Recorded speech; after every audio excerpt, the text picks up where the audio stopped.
Beh, questa mattina ce ne sono state 3 addirittura, Tre. alle 6:15 la prima, sicuramente non violente come ieri, ma ci sono state, insomma, ma probabilmente sono le classiche scosse di assestamento. A parlare Luca Zulian, musicista padovano che fa la spola tra il Veneto e Zagabria, dove vive la moglie di nazionalità croata.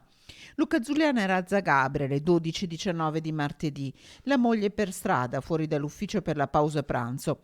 Non si stava in piedi il suo racconto, momenti di vita lunghissimi, al termine dei quali ti senti un sopravvissuto. In centro a Zagabria ci sono stati parecchi danni, notevoli crolli di pezzi vari di casa.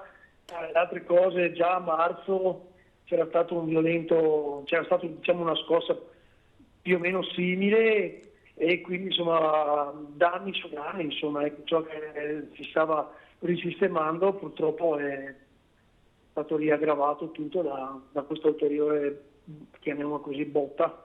E dopo la grande paura anche in Veneto verso la Croazia e gara di solidarietà, partiti nella notte 48 tende e 6 container della protezione civile della regione.